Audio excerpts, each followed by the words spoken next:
They called it Operation Fortitude. A plan so bold, so brilliantly deceptive, it convinced Hitler that the D-Day landings in Normandy were nothing but a diversion. At the center of this intricate web of lies was one man, a Serbian lawyer, a gambler, a womanizer, and arguably the most successful spy of the 20th century. His name was Dusko Popov, codename Tricycle.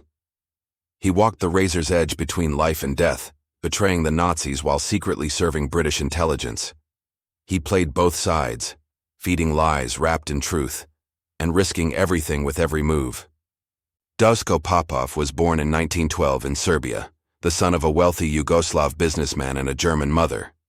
He grew up privileged, well-educated, and fluent in several languages. By profession, he was a lawyer, but by temperament, he was a playboy, drawn to casinos, fast living, and beautiful women. Long before the war began, he despised Hitler and the ideology of the Nazis. In 1940, however, German intelligence, the Abwehr, recruited him to gather information for their cause. This decision would soon put him in the middle of one of the most tragic missed warnings in history. In 1941, the Germans handed Popov a microdot, a tiny speck of film containing a list of detailed questions about the U.S. naval base at Pearl Harbor. Everything from the depth of its waters to the exact location of airfields. Popov immediately went to the FBI, desperate to warn them. But J. Edgar Hoover, the powerful FBI director, despised him. He thought Popov was unreliable, a liar, and far too much of a playboy to be taken seriously. Some even joked his code name, Tricycle, came from his fondness for the company of two women at once. Hoover ignored the warning. Just 3 months later, on December 7, 1941, Japanese planes attacked Pearl Harbor, killing thousands and dragging the U.S. into the war. Popov was furious that his intelligence had been dismissed, but his work for the Allies was only just beginning. Before returning to Britain, Popov made a stop in Estoril, Portugal. There, in a luxurious casino, he swaggered to the roulette tables and bet Nazi money meant for espionage. Watching him closely was a young British naval intelligence officer named Ian Fleming.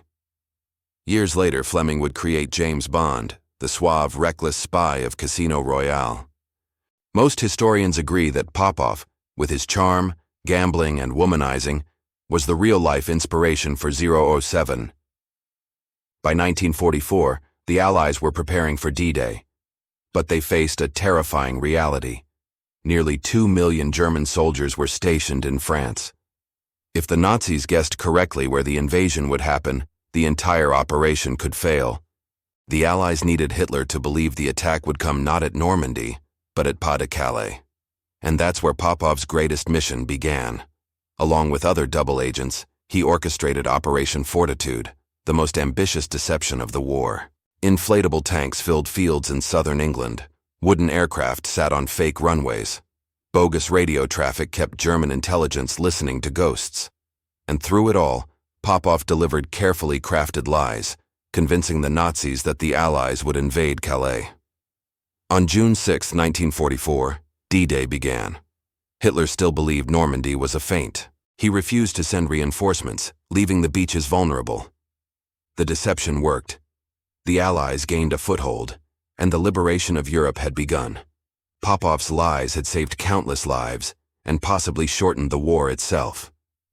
When the war ended, Dusko Popov left espionage behind. He became a businessman, gained British citizenship, and lived a quieter life. Yet he never fully escaped his past. He had been the man who warned of Pearl Harbor, the man who tricked Hitler, and the man who inspired James Bond. He died in 1981 at the age of 69, leaving behind a legacy of danger, glamour, and haunting what-ifs. Dusko Popov was many things: a lawyer, a gambler, a womanizer, a liar, and a patriot. Above all, he was a master of deception. He proved that sometimes a carefully placed lie can save more lives than the truth.